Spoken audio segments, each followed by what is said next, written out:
boa noite. Estão desanimados, hein? Ai, dá uma animada. Bem, pessoal, vamos continuar aqui a nossa programação. Hoje estamos aqui com o Douglas Rodrigues, não sei se vocês conhecem ele. Ele tem uma página no Facebook chamada Universo Racionalista. Super legal. Eu convidei ele para pedir desculpa, porque eu vi fundando lá a página dele com as minhas notícias de astronomia, então eu tinha que dar uma reparada nisso aí. Mas é um cara que manja aí da parte de ciência, pseudociência, tudo isso aí. Ele vai bater um papo com vocês. Agradecer o Douglas por ter vindo. Obrigado, Douglas. Valeu. Agradeço. E aproveita aí, no finalzinho a gente tem aquelas perguntas e tal que vocês podem fazer. Obrigadão. Bom, filosofia da ciência, basicamente, se preocupa em resolver quais são as questões fundamentais e os problemas que envolvem o corpo de conhecimento científico.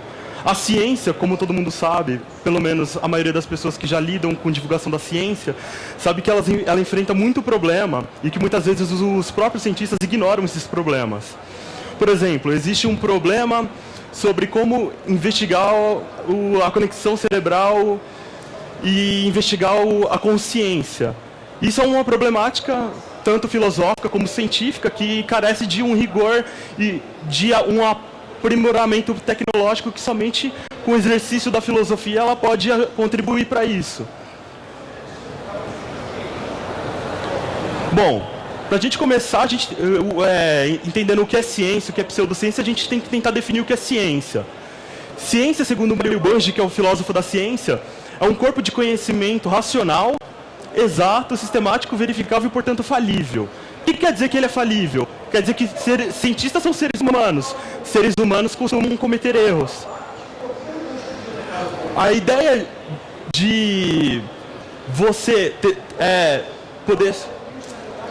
poder submeter hipóteses a testes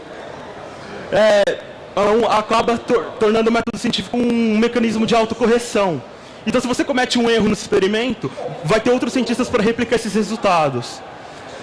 E isso vai acabar eliminando as hipóteses por erro. Segundo o Mario Bunge também, a ciência se divide em dois núcleos: ciências formais e ciências factuais. As ciências formais são a lógica, a matemática, ela lida com entes ideais, que seriam, por exemplo, números, e também ela se adequa a regras, as regras do sistema lógico. Então, por exemplo, nas ciências factuais, vocês vão ter um objeto de estudo e vão poder aplicar o método científico para investigar. Então, por exemplo, em biologia, você tem evolução através de seleção natural. Você vai ter os organismos, o próprio meio ambiente para fazer essa investigação. Nas ciências formais, não. Você vai trabalhar mais com comprovação através de sistemas lógicos, teoremas e assim por diante.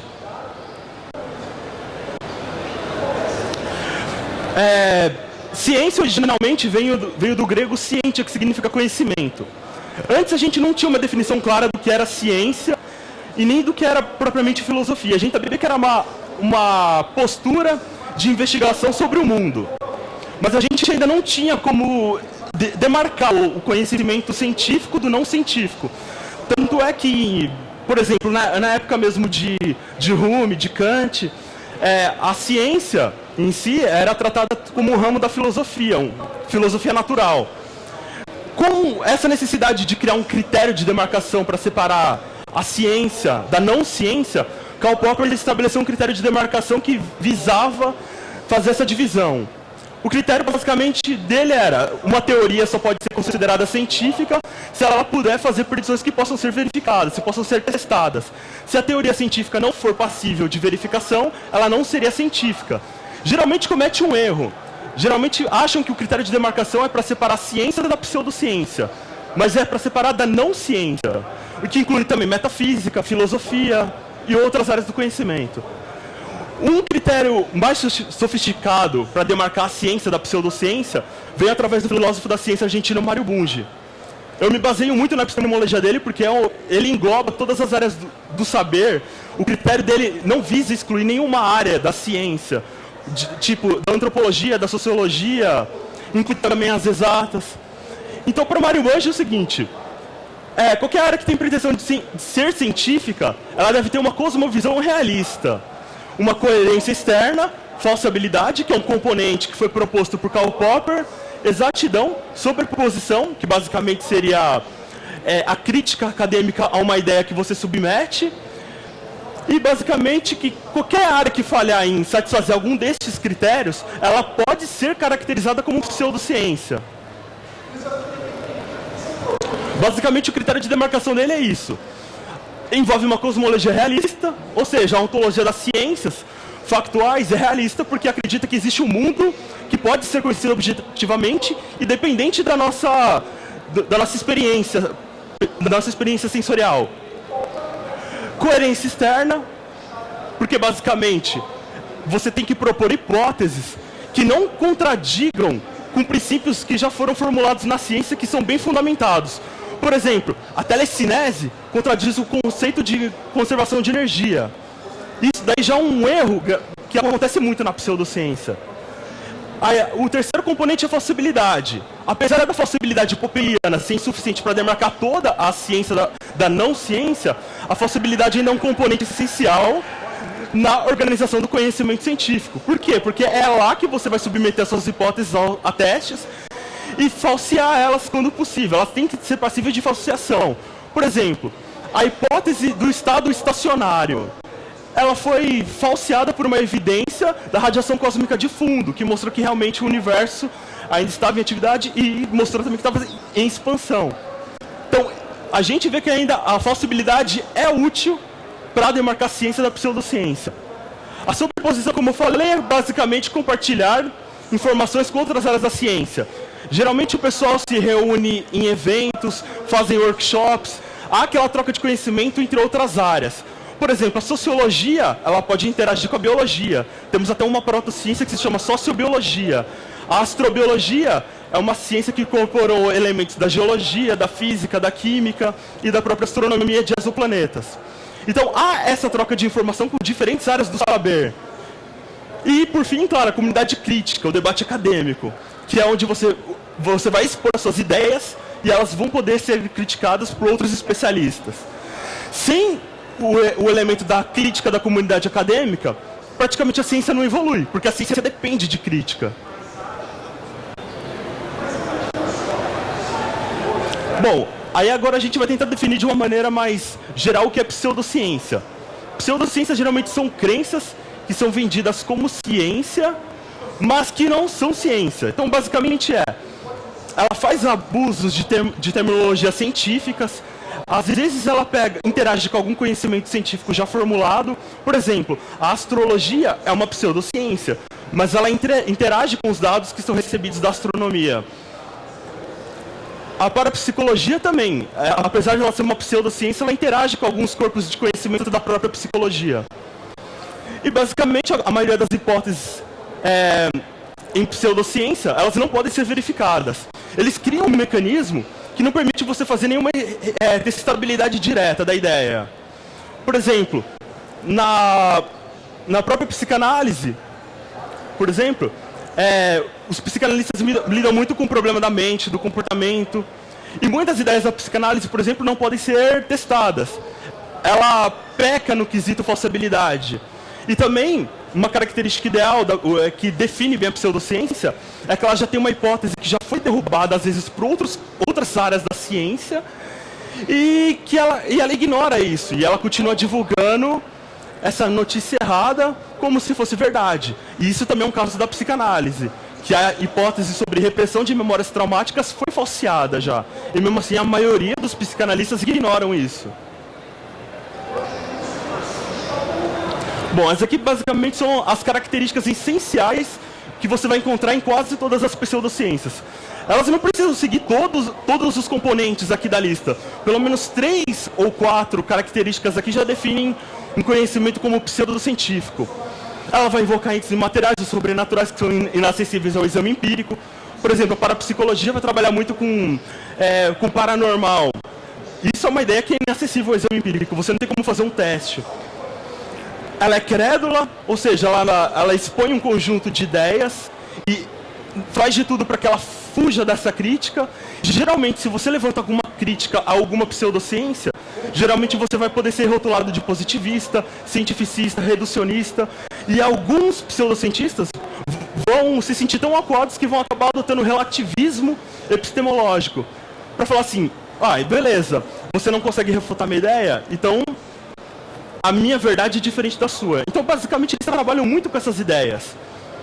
E, por exemplo, a pseudociência também não encontra e nem utiliza leis gerais.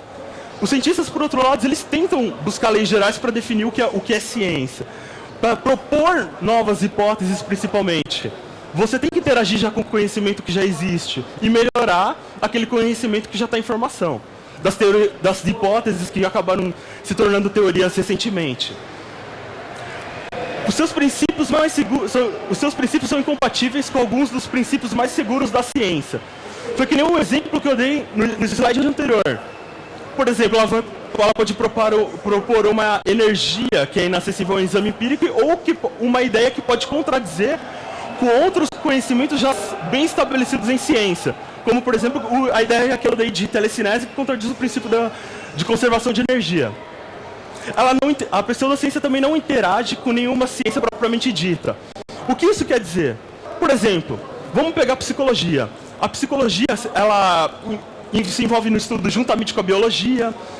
Tanto é que tem uma área nova aí que está em crescente desenvolvimento também, que é a psicobiologia. Tem também a neurociência, que ela interage com a neurociência. Inclusive, o método de abordagem que se chama neuroimagem surgiu da psicologia, que posteriormente agora é usado em neurociência. A pseudociência também não requer nenhuma larga aprendizagem. Por exemplo, você aprende tudo que ela tem a te mostrar de uma maneira fácil. Não requer um background grande do conhecimento. Por exemplo, se você quer entender mecânica quântica na real, você vai ter que estudar cálculo 1, cálculo 2, cálculo 3, física. Se você for se inteirar com um pseudocientista que divulga, por exemplo, misticismo quântico, cura quântica, eles vão ignorar toda a parte matemática, toda a parte da física em si, e só vão passar mais ou menos mensagem de autoajudas com termos que foram roubados da ciência. Então, basicamente, a gente tem que ter uma atenção especial para isso. Ciência não é fácil. Tanto é que quando você entra na graduação, muita gente se dá mal, não acaba se acostumando, inclusive tem até dificuldade com cálculo, e aí acaba se rendendo ao conhecimento que pode adquirir através do estudo da ciência. A pseudociência também só interessa a quem possa ter uso prático. O que isso quer dizer? Por exemplo, existem muitas investigações de ciência que, por exemplo, você vai ler a notícia e você vai falar assim, nossa, essa notícia aqui não vai me acrescentar nada. Na verdade, nós ainda estamos trabalhando numa ideia e ainda a gente não sabe como vai usá-la a nosso favor. Já a pseudociência, não. Para ela só interessa passar a informação que o próprio pseudocientista vai acabar lucrando com isso. Por exemplo, os homeopatas vivem ganhando dinheiro vendendo homeopatia como se fosse realmente um remédio para curar algumas gripes, algumas formas de doença. O que interessa para eles é o lucro. E não, na verdade, ajudar a população, a sociedade, a cultura de alguma forma. Bom, ela também mantém a imagem da comunidade científica, que basicamente basicamente assim, em ciência você vai ver muita gente, que nem eu falei anteriormente, fazendo workshops, trocando as ideias, tudo. Na pseudociência você raramente vai ver por exemplo, algum congresso de pseudociência convidando cientistas de verdade para debater a ideia. Então, mais ou menos é o que? Ela faz de tudo para fugir da comunidade acadêmica.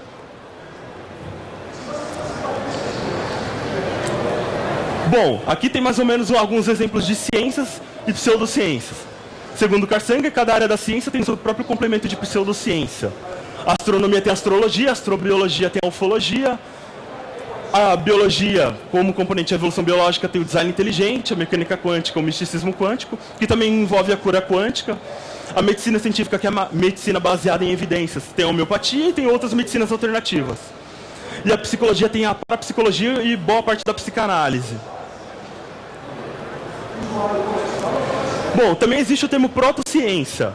Ultimamente eu vejo até defensores da pseudociência usando esse rótulo para tirar, por exemplo, a fama pejorativa que a psicanálise vem ganhando nos últimos anos. Bom, pseudociências é basicamente o quê? São novas áreas do conhecimento científico que estão em ascensão. A astrobiologia se incorpora nesse aspecto porque ela lida com o problema da origem da vida. Ainda a gente não tem uma teoria consistente para falar sobre a origem da vida. A gente também tem alguns problemas, por exemplo, na hora de fazer busca por civilizações extraterrestres através do SET.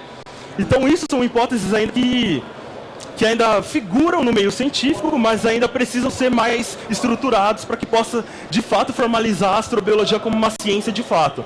Mas ela é científica. A ideia da protociência é mostrar que essas áreas são científicas, mas que precisam de mais estudos. Ela precisa evoluir, precisa de um corpo de conhecimento mais consistente. A psicologia, eu coloquei ela como protociência, porque na psicologia, principalmente na graduação, você vai ver correntes dividindo o próprio conhecimento da psicologia. Você vai ver uns que defendem uma psicologia interagindo mais com a filosofia que incorpora os aspectos do existencialismo, da fenomenologia. Você vai ver também alguém que sempre vai usar a psicologia para envolver mais o corpo teórico da psicanálise. E, de fato, você vai encontrar psicólogos que querem construir conhecimento e querem realmente entender o comportamento humano em sua totalidade, ou pelo menos parte disso. A sociobiologia também é uma área nova em desenvolvimento, tem pelo menos pouca divulgação sobre a sua área.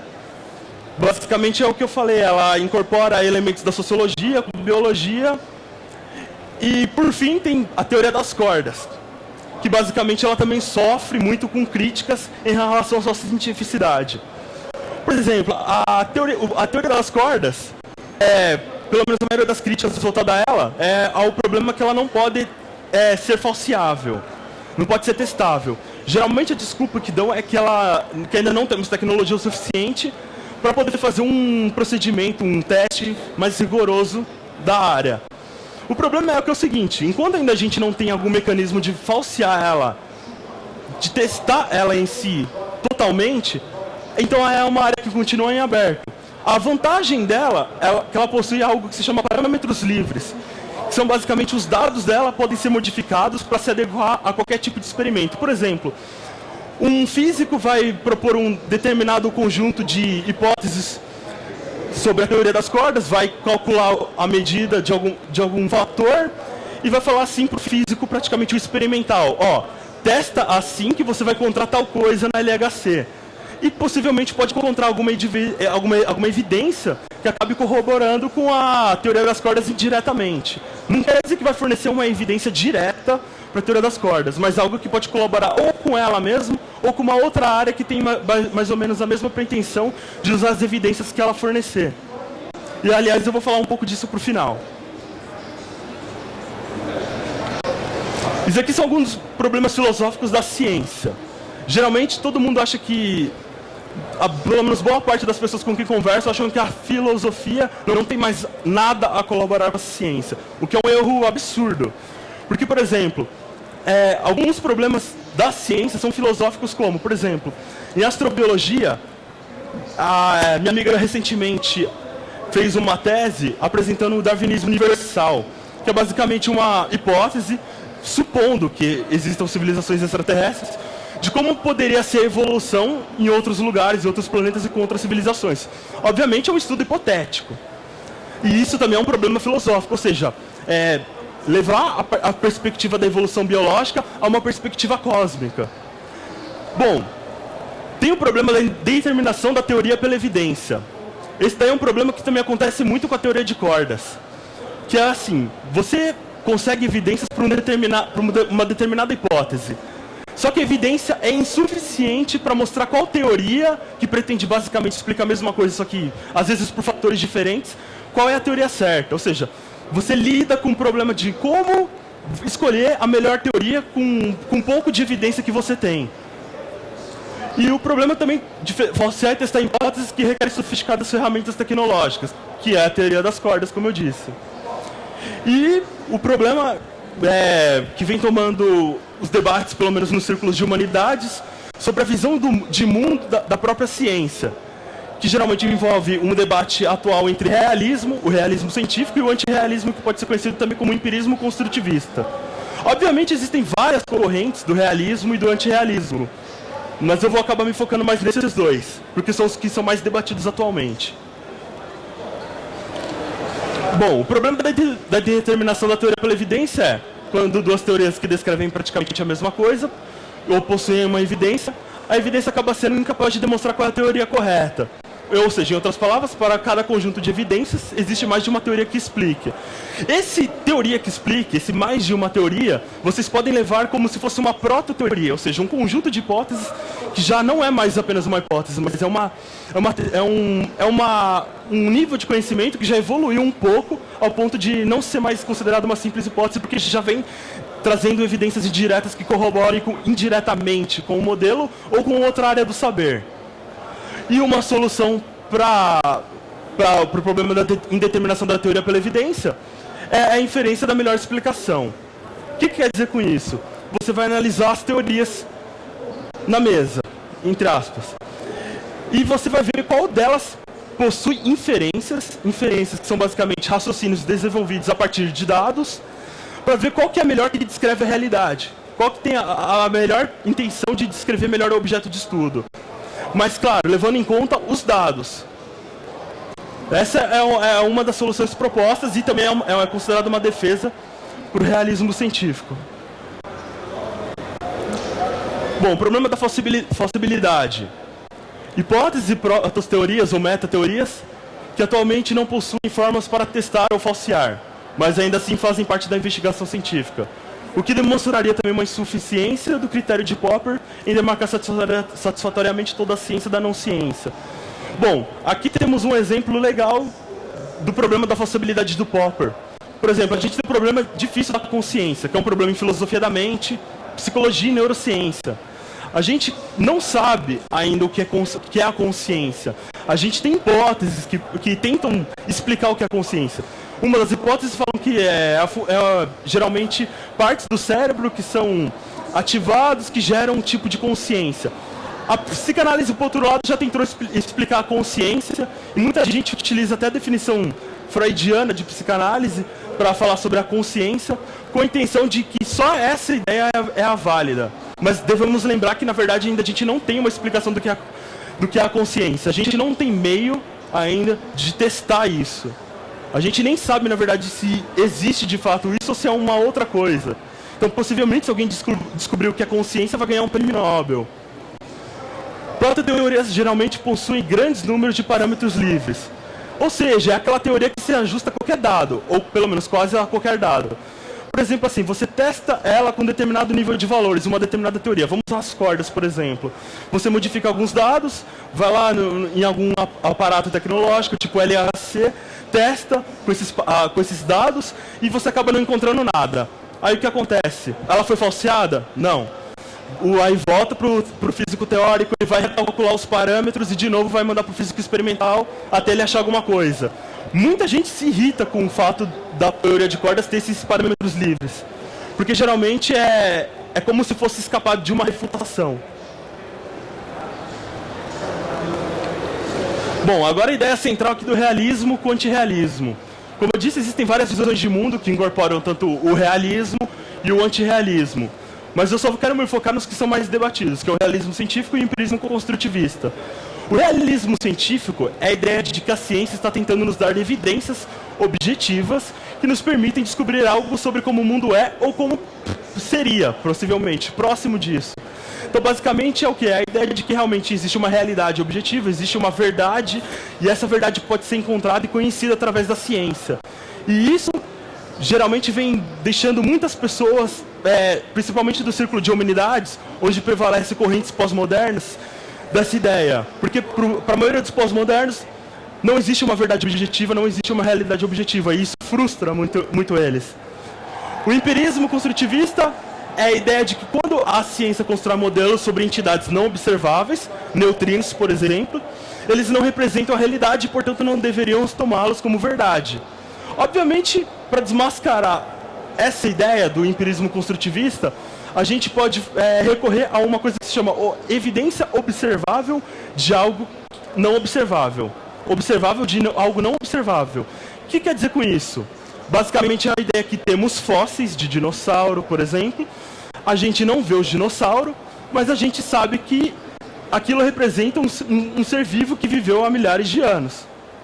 Basicamente, isso é um argumento contra o empirismo construtivista. Então, é algo que você não está observando diretamente, você não está vendo o dinossauro em vida, mas você está vendo evidências da existência deles. E é só isso.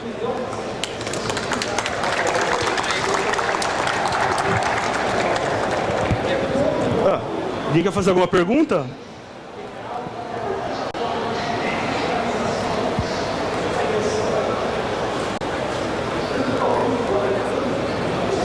Alô? E áreas como economia, por exemplo, que elas não podem ser falseadas e também não são tão objetivas? Bom, na ciência, uma protociência? Na definição de economia, a gente tem teorias econômicas, tem teorias políticas que interagem, por exemplo, com história. A história propriamente é uma ciência. A economia é uma ciência. Só que naquela definição que eu dei no início, que fala sobre ciências formais e ciências factuais, você vai encontrar mais ou menos uma subcategoria dentro de cada área da ciência. Por exemplo, nas ciências formais, que eu citei como matemática e lógica, são elas só. Mas nas ciências factuais você vai encontrar o quê? As ciências econômicas, você vai encontrar também as ciências culturais, que são consideradas a sociologia e a antropologia, por exemplo. E você vai encontrar também as ciências exatas, como todo mundo já conhece, física, química, em si. Então é basicamente isso. Ela pode ser considerada assim uma ciência, só que também depende de qual método, de qual epistemologia você vai adotar para classificá-la como uma ciência. A ideia do Bunge incorpora a economia como uma ciência. Do Popper já teríamos outros problemas, possivelmente mesmo com a falsibilidade, como você citou.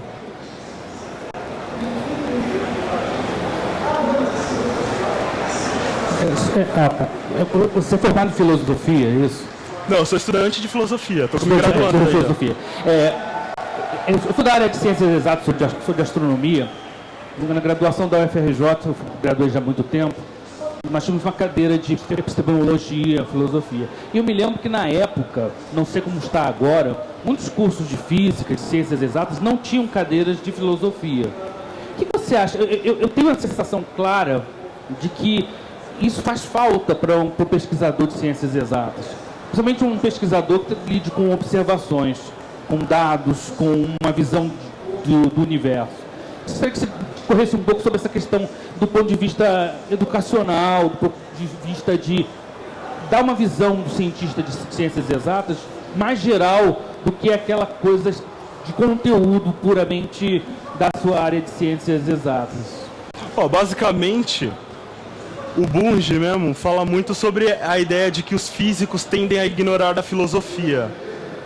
Isso é um problema, porque na verdade ele até aponta um erro grave. O cientista em si, um físico que está rejeitando a filosofia, acha que ele não está tendo nenhuma postura filosófica no decorrer da investigação científica. Sendo que, na verdade, ele está tendo uma postura. Às vezes pode ser uma postura positivista.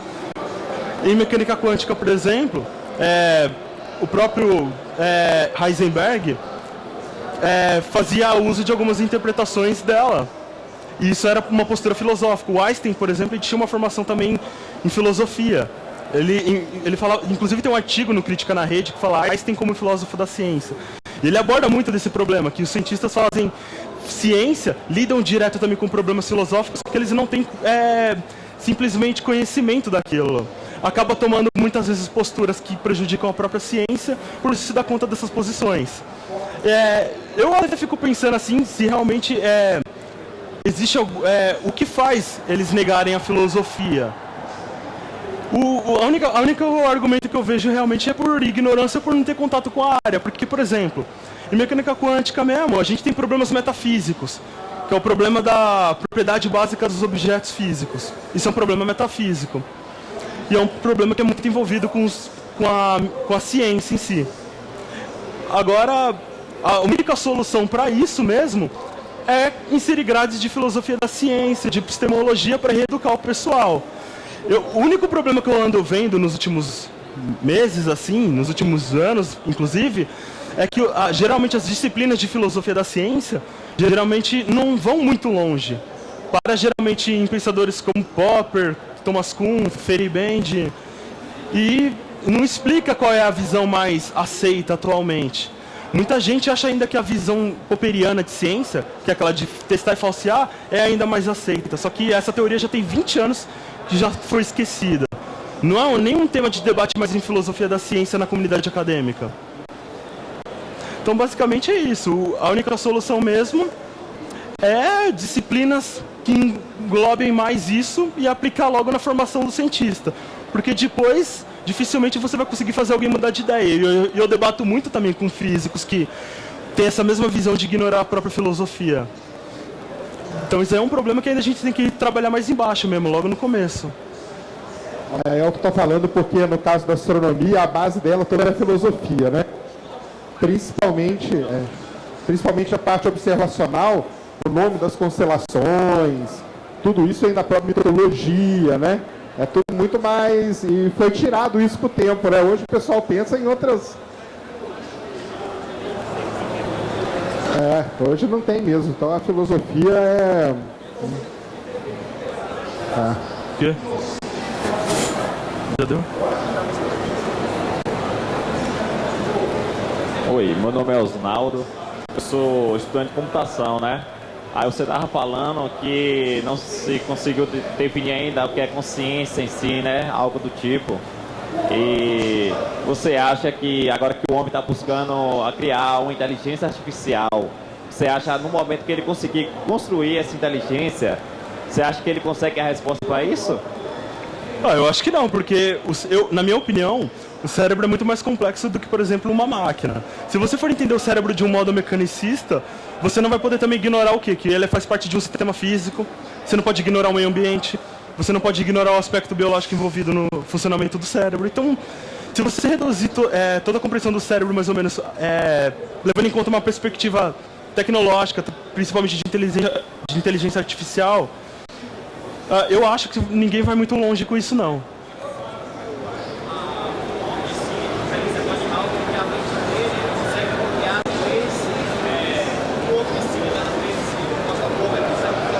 Então,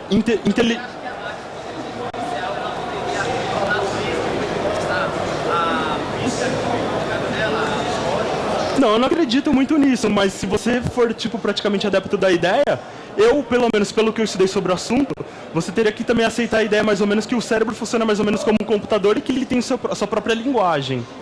E se você descobrir essa linguagem, você poderia decifrar tudo. O que é a consciência, por exemplo. Mas eu não sei... Mas é uma ideia em aberto. É uma ideia aberta. É só uma hipótese.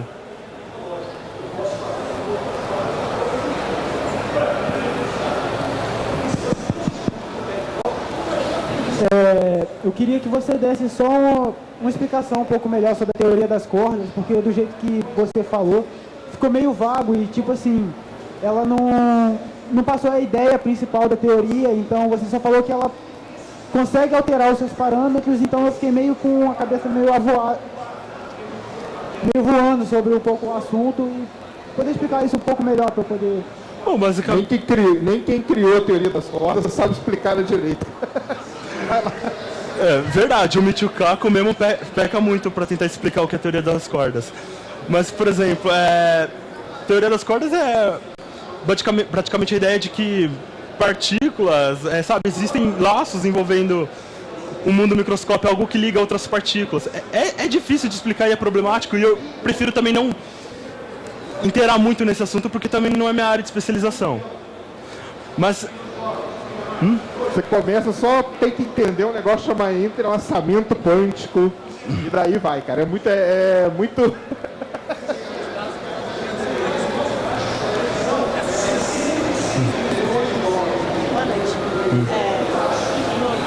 Sobre as protociências, sobre as protociências que você estava falando antes, essas ciências que estão passando do âmbito hipotético e se construindo.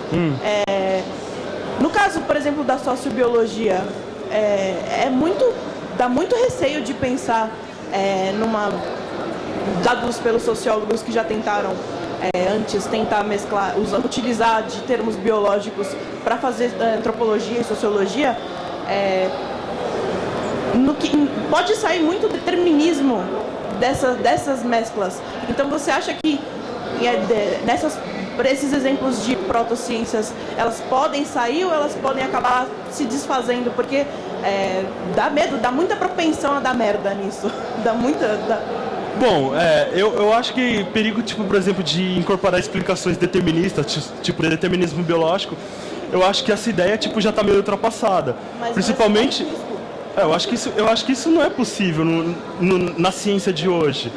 Inclusive, quando a gente vai falar, por exemplo, se a gente vai falar de orientação sexual, já entra aquele debate se é uma construção social, se tem influência biológica, se tem influência no desenvolvimento da pessoa no útero, tudo. E se a gente acaba recorrendo a uma explicação da biologia, geralmente já começam a acusar a própria pessoa de ser determinista.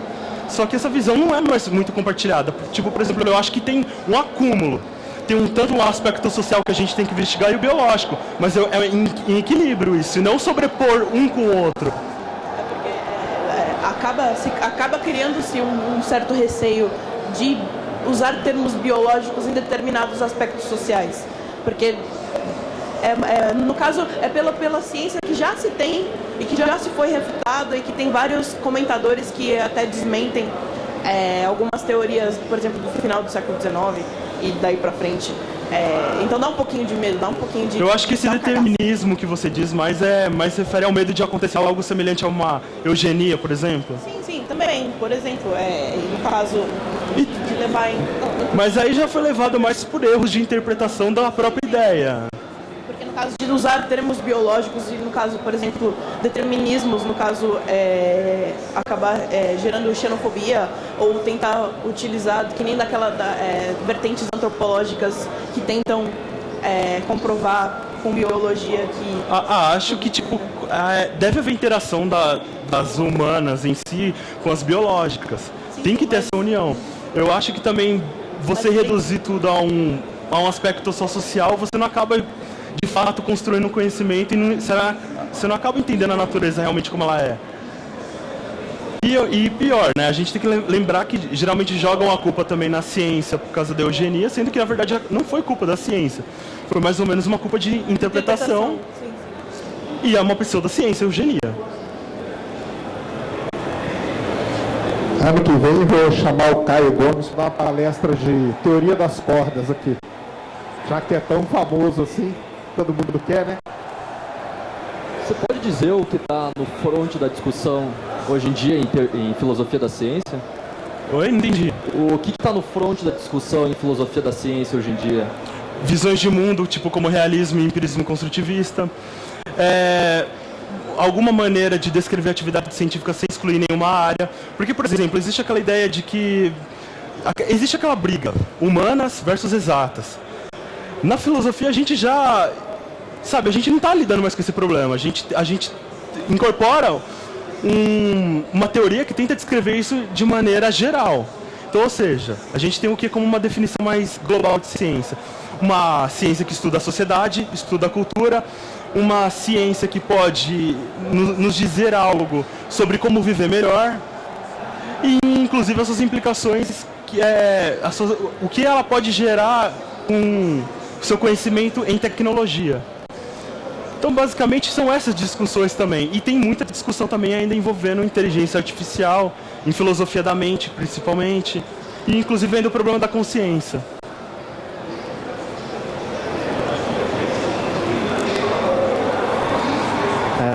Eu sou Fausto, gostaria de perguntar, você é um divulgador de conteúdo científico no Facebook, né? Você tem uma página. Eu divulgo ciência, basicamente. Sim, você como divulgador científico, você também tem percebido que a pseudociências, principalmente design inteligente, mais para essa área, estão ganhando muito espaço, homeopatia também. Queria saber como você enxerga isso? Você enxerga isso como se atrapalha a divulgação científica, que é um déficit no Brasil? Olha, o maior problema da pseudociência estar se popularizando na mídia pelo menos, eu vejo culpa em boa parte dos jornalistas. Há jornalistas competentes que fazem um trabalho magnífico. Por exemplo, Carlos Orsi, que escreve, se não me engano, para Galileu, se não me falha a minha memória. Ele é um jornalista cético, então, ou seja, ele, além de divulgar ciência, ele busca refutar sempre que possível pseudociências. Mas a culpa mesmo é o seguinte, por exemplo, vou te dar um exemplo. Tem muitas páginas grandes no Facebook que os administradores são pessoas que não têm conhecimento científico, só divulgam curiosidades, e numa dessas curiosidades acabam divulgando alguma informação errada, acaba divulgando pseudociência. Então, sabe, é uma soma de fatores. Mas o maior meio que eu vejo é os jornalistas dando atenção a uma determinada celebridade em ciência só por causa da reputação científica do cara, mas não levando em conta o que ele está querendo expor naquele momento. Por exemplo, tem um químico da Unicamp que ele defende o design inteligente. Ia comentar sobre esse cara. Ele faz o evento dele lá e o debate dele você não tem um debate sem ideia oposta. Então, basicamente, ele e o pessoal dá muita atenção para ele por causa da carreira que ele tem em química. Por causa da reputação. Ele realmente tem um currículo invejável. Isso é falar só pela autoridade, certo? É, pela autoridade. Que nem, por exemplo, Newton. Ele escreveu sobre alquimia, mas não quer... Isso não quer dizer que a alquimia realmente funcione, cara. Exatamente. É exatamente isso. Mas esse é o problema. Os próprios jornalistas são induzidos por isso. Mostrar o currículo já é tudo. O maior exemplo disso é quando qualquer coisa acontece em Marte. Agora há pouco tempo descobriram moléculas orgânicas. Se você pegar todos os portais, todos os jornais, falaram que tinha achado vida em Marte. Porque para os jornalistas, que não são cientistas, eles acham que molécula orgânica só vem de origem biológica. Eles não entendem que tem outras origens. E aí saíram falando por quê? O que vende mais? O que dá acesso hoje? Você escrever isso ou você escrever, foram achados compostos orgânicos, mas não se sabe se é vida ou não. Então o cara ignora isso aí, entendeu? Isso é a maior coisa que tem. Qualquer coisa que você vê de Marte, você pode pegar todos os jornais, o cara coloca lá. Evidência de vida, Marte tem vida. Não tem nada disso, entendeu? Nem é ética, é porque ele não sabe realmente. Ele pega uma notícia que a NASA publica, por exemplo, ele não sabe interpretar o que está escrito ali porque ele não tem conhecimento. Então ele ouve falar que a gente é composto de moléculas orgânicas. Então para ele, cara, molécula orgânica só pode ter origem biológica. Mas não, ela tem outras 500 mil origens que não tem nada a ver com a biologia, entendeu? Então esse é um problema sério. Pelo jeito que você fala, parece que você vê a pseudociência como uma coisa ruim. Só que se olhar ruim ou bom, é uma coisa moral. Você adota algum sistema de moralidade para defender as coisas que você fala? Por exemplo, Steve Jobs poderia ter tratado do câncer dele recorrendo à medicina científica e provavelmente ele teria se tratado do câncer. Ele preferiu usar formas de medicina alternativa e ele acabou morrendo. Existem muitos casos assim, por exemplo, até com acupuntura, com homeopatia, que, por exemplo, ao invés da pessoa buscar o tratamento certo, o tratamento correto, acaba indo para a pseudociência. E isso envolve vida de pessoas. Eu me preocupo basicamente com isso. Eu acho que a vida é algo importante demais para uma pessoa chegar e brincar com você e vender essa ideia para você como se de fato ela fosse ciência. Porque na verdade essas pessoas vão chegar para você dizendo que ela tem comprovação científica. E eu acho que é nesse ponto que a gente tem que perder. Que a gente tem que bater muito. Aliás, por exemplo, tem, inclusive assim, vou dar um exemplo. Tem amigos meus que tinha uma mãe que estava com câncer, ao invés de tratar com um processo de quimioterapia, tudo, seguiu o método padrão, ela preferiu recorrer a métodos alternativos, inclusive até se refugiou em religiões, enfim, ela acabou se curando, acabou falecendo. Então é um problema. Não, eu adoto sim um sistema moral, eu adoto o que é chamado de agatonismo. É um sistema moral que combina o egoísmo com o altruísmo. E essa é a minha concepção de mundo, viva a sua vida e ajude os outros a vivê-la.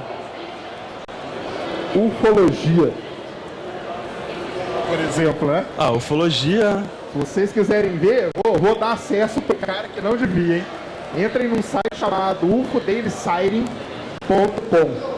E aí vocês vão ver o que o cara coloca lá. Cada coisa, uma mais absurda que a outra. Ele pega uma foto da Lua, feita de uma maneira esquisita, desenha uma base, ele vai lá e desenha. Na hora que você olha o desenho dele, lógico, é aquele lance da nuvem, né? Olha o cachorro ali, tá vendo? O cara vai lá e, pô, tem uma base mesmo. E ele faz isso com um monte de coisa. Entrem lá que vocês vão ver o que é, não é verdade? Verdade. Você conhece o Projeto Portal, passou na Record e tudo mais, até o ET Bilu, que não lembro, a Terra é convexa, não é redonda. Não, tem muita coisa mesmo, a gente tem que tomar muito cuidado com tudo que... Por isso que eu falei desde o início, o mais importante é a gente ter a base. Se a gente tem a base, o resto a gente... Eu trabalho com divulgação científica há muitos anos, quantos não vai denunciar a minha idade, mas uma das coisas que a gente percebe também é uma questão política, social, da necessidade de estar na mídia. Inclusive, alguns laboratórios de ciência também enfrentam isso, e na NASA não é diferente. Então, vocês têm os laboratórios que precisam estar apresentando resultados novos, quando os resultados que eles descobriram, toda semana descobrem um planeta parecido com a Terra. Já repararam nisso? Descoberto um planeta um pouquinho mais parecido com a Terra. Porque os laboratórios têm que apresentar dados, têm que se manter na mídia, para poder captar recursos. Então, tem uma questão política, social, que nós estamos envolvidos nesse ambiente, né, e que a pesquisa científica sempre acaba sendo influenciada por isso. Então, a gente que lida com divulgação científica tem que descascar o abacaxi do cientista que apareceu lá, conseguiu fazer uma descoberta, não sei o que, precisa que o laboratório apareça. Então, há toda uma disputa no meio científico que gera esse ruído. Claro que isso não tem nada a ver com a pseudociência. A questão que a colega levantou da questão da moralidade, né? Acho que se você escolhe um tratamento pseudocientífico, você tem que ter consciência que escolheu um tratamento pseudocientífico e não levar a fama de que aquele elixir de babosa tem alguma coisa científica porque alguém em algum lugar falou de um artigo que nem apareceu em revista nenhuma. Então, quer dizer, as pessoas estão acostumadas a chamar de científico uma bagagem sem pesquisar se aquilo veio de um tratamento científico mesmo. Então, quer dizer, se a pessoa quer se tratar com babosa, é uma opção da pessoa, mas ela não pode usar isso como uma referência científica. Acho que é essa questão que é levantada na questão moral da coisa. A pessoa tem direito de escolher o que quiser para fazer da vida dela, mas ela não pode usar o rótulo de científico numa coisa que não passou por um critério científico. Por isso que, de vez em quando, algumas coisas como astrologia, como homeopatia, como ufologia, tentam se colocar cientificamente, e a gente precisa, se você quer se colocar como uma coisa científica, passe pelos critérios científicos, de teste, que você levantou muito bem, de teste, de falsificabilidade, e a questão dos pares, uma pesquisa que tem que ser reproduzível. Eu inventei aqui a fusão a frio, mas só eu faço. Só para exemplificar e para a gente acabar esse negócio da NASA, há poucas semanas atrás passou um asteroide muito perto da Terra, o 2014 BL-86, e quando a NASA fez uma imagem de radar, ele apareceu com uma luazinha em volta dele. A NASA publicou aquilo como se ela tivesse descoberto aquilo. A comunidade que conhece, que sabe que não foi ela, bombardeou a nave e falou: para com isso, porque não foi vocês que descobriram. Esse satélite já tinha sido descoberto por um astrônomo amador por sinal de radar. O diretor da NASA, o Charles Bolden, ex-astronauta, teve que escrever no site da NASA uma nota se retratando com o cara e falando que a descoberta realmente foi dele, mas foi a primeira vez que foi imagiado com um radar mais potente e tal. Então, é isso que o Naelton mesmo falou. Mesmo essas grandes agências, os grandes centros, tem que chamar atenção para estar ali na mídia e estar com notoriedade toda hora. Vou agradecer aqui o Douglas, palmas para ele, foi muito legal. Obrigadão a todos vocês aí.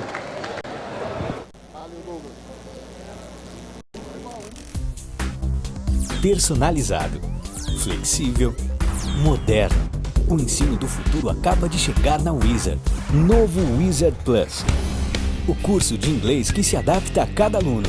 Diferente de tudo que você já viu, o Wizard Plus oferece um sistema inteligente de recomendação de atividades, permitindo que você fortaleça seu conhecimento onde mais precisa evoluir. Venha conhecê-lo. Wizard, por uma nação bilíngue. Sometimes you picture me, I'm walking too far ahead. You're calling to me, I can't hear what you said. If you're lost, you can look and you will find me. Time after time, time after time. Vivo. Para abrir uma empresa? Lidar com fornecedores? Controlar o dinheiro? Enfrentar a concorrência? Calma, acesse o portal de educação à distância do Sebrae. Cursos de empreendedorismo, equipe de tutores e o melhor, é grátis. O que você aprende no mundo virtual, aplica no mundo real. Acesse e inscreva-se. Combustível. Segundo o dicionário, qualquer corpo que combinado com outro produza uma reação química, liberando energia na forma de calor. Tem combustível que já nasce com o brasileiro. Os outros a gente desenvolve aqui. Nova gasolina Petrobras Grid. Maior desempenho, máxima eficiência. Petrobras Grid. Gasolina se escolhe assim.